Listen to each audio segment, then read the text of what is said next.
Love जिहाद ये वो नाम है जो एक ख्याल है और इस ख्याल के जरिए एक तबके को जो है नफरत में तब्दील किया जा रहा है। और कल महाराष्ट्र असेंबली में इसका एक आदाद-ओ-शुमार यानी आंकड़ा पेश किया गया है कि पूरे महाराष्ट्र में 1 लाख से ज्यादा लव जिहाद के केस हैं। हालांकि इसके कोई सबूत ना ही असेंबली में पेश किए गए ना दूसरी जगहों पर। लेकिन इस सियासत में नया ट्विस्ट तब आया जब समाजवादी पार्टी के रुकन असेंबली रईस शेख ने इस मामले को लेकर हाईकोर्ट में अर्जी दाखिल की है। रईस शेख इस वक्त हमारे साथ मौजूद हैं।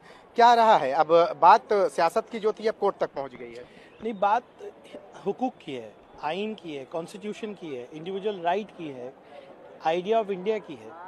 अगर आप इस तरह के जीआर लाएंगे जो बेकायदे के हैं, जिनको कोई कानूनी बैकअप नहीं है, तो ऐसे जीआर को कोर्ट में ले जाकर उसको बेनकाब करना ज़रूरी है। हमने सोचा कि क्योंकि ये जीआर इलीगल है, इसको कोर्ट में ही लिया जाए। इस जीआर के ज़रिए एक तबके को, एक मज़हब के लोगों को गलत दिखाने की कोशिश की जा रही है। लव जिहाद का एक हवा क्रिएट करने की कोशिश जा रही है।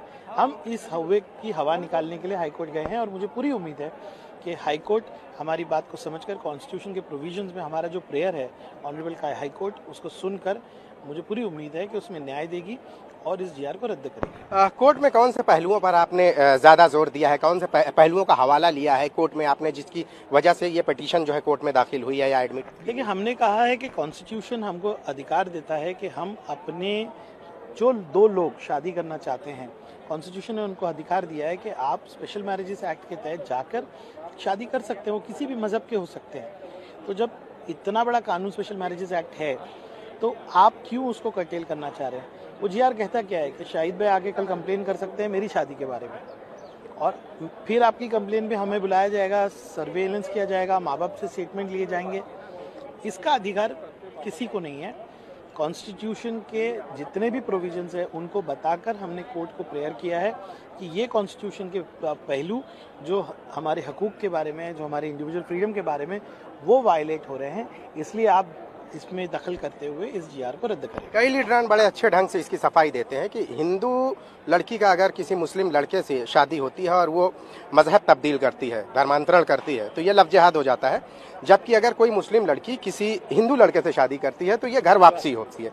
तो इसे आप किस नज़रिए से देखते हैं? तो ये नज़रिया ही गलत है। किसी भी इंसान को अधिकार है कि वो जो करना चाहे करे। ये मुल्क आज़ाद है। ये सारे पहलू सिर्फ ये दिखाने के लिए कि हम हिंदुत्ववादी है, ये किए जा रहे हैं। कोर्ट में किसी धर्म के बुनियाद पे नहीं जाया जाता। हम सिर्फ टेक्निकलिटीज़ पे गए। कॉन्स्टिट्यूशन ने जो अधिकार हमको दिए, जो प्रोविजंस दिए, उसका वायलेशन हो रहा है, इसलिए गए। और ये कॉन्स्टिट्यूशन के आधार पे हम पूरी उम्मीद रखते हैं कि जीआर रद्द होगा। ये जो आदाद-ओ-शुमार है, जो आंकड़ा 1 लाख का आया है, ये क्या है? क्योंकि असेंबली में कोई भी चीज़ रखी जाती है तो कहीं ना कहीं एक उसका वजन होता है, ग्रेविटी होती है कि यहाँ पे अगर कोई बात रखी जाती है तो एक ऐसी जगह है कि जहाँ पे लफ्ज़ी नहीं चलती या हम किसी चीज़ को, ख्यालों को टेबल पर नहीं ला सकते। तो 1 लाख का जो है, इसको लेकर आप लोगों ने आज कुछ तीखी बहस हुई है। देखिए, सम्माननीय लोधा जी जो है वो एक मंत्री हैं, और जब वो कोई आंकड़ा कहते हैं तो वो जिम्मेदारी से कहते हैं, वो सरकार को रिप्रेजेंट करते हैं। इंटरेस्टिंग ये होगा कि अब लोधा जी हाउस को एक्सप्लेन करें कि वो 1 लाख का फिगर आया कैसे। अगर वो एक जिम्मेदार शख्स हैं और अपनी जॉब को बहुत सीरियसली लेते हैं तो वो सभागृह के सामने आके वो 1 लाख का फिगर कहाँ से आया वो एक्सप्लेन करेंगे। और आज हमने हाथ जोड़ के उनसे निवेदन किया कि मिनिस्टर साहब आइए।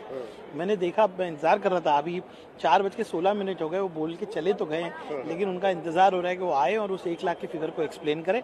मंडे फिर उनसे ये बातें की जाएगी। आखिरी सवाल है मेरा कि कई ऐसे लीडरान वहाँ मौजूद थे जो इस सवाल पर जो है बहुत ही ज़्यादा खिसियाने जैसा, उन्होंने माफ़ी मांगने की जैसे बात की गई कि 1 लाख का जो आंकड़ा उन्होंने दिया है ये झूठा है, इस पर वो माफ़ी मांगे। इस पर कई जो लीडरान है अंदर वो एकदम आग बगोला हो गए। अच्छा, खासकर ऐसे लीडर जो मुसलमानों की खैरख्वाही की बात करते हैं, तो माफ़ी मांगने पे इतना ज़्यादा जो है आक्रामक तेवर या इतना गुस्सेला या रवैया अपनाने की क्या ज़रूरत रही? अगर है तो वो पेश क्यों नहीं किए, या आपको क्या लगता है कि वो पेश नहीं कर पाएंगे? देखिए, झूठ जब पकड़ा जाता है तो शोर का सहारा लिया जाता है। मैं तो सिर्फ इसमें इंटरेस्टेड हूँ कि लोधा जी आकर एक्सप्लेन कर दे 1 लाख कहाँ से लाए। माफ़ी की कोई ज़रूरत नहीं पड़ेगी अगर वो एक्सप्लेन कर देंगे। मैं तो चिल्ला भी नहीं रहा था, मैं कह रहा था लोधा जी, सम्मान्य लोधा जी आकर अपने 1 लाख के फिगर को एक्सप्लेन कर दे कि इस आधार पे, ये शासकीय आंकड़े पे मैं ये कह रहा हूँ। बहुत बहुत शुक्रिया हमसे बात करने के लिए। तो ये थे रईस शेख जिन्होंने अपने ख्यालात का इजहार किया। बात अब लव जिहाद की नहीं रह गई, अब लव जिहाद का जो आंकड़ा, जो आदाद शुमार पेश किए गए हैं, अब उसको लेकर सियासत तेज हो गई है। हालांकि मामला अब मुंबई हाईकोर्ट में भी पहुंचा है और जो अपोजिशन है, जो अपोजिशन लीडर है या जो इस शगुफे के खिलाफ जो है लड़ाई लड़ रहे हैं, वो इस कोशिश में लगे हुए हैं कि मंगल प्रभात लोधा ने जो आदाद शुमार जो आंकड़े पेश किए हैं उसकी वो गवाही दे, सबूत दें, ताकि ये पता चल सके कि जिस जगह पर उन्होंने ये आवाज उठाई है उस जगह पर किसी भी चीज की या लफाजी नहीं चलती, बल्कि सच्चाई क्या है वो साबित करें, जिसमें अब तक तो वो नाकाम रहे। मुंबई से ईटीवी भारत के लिए शाहिद अंसारी।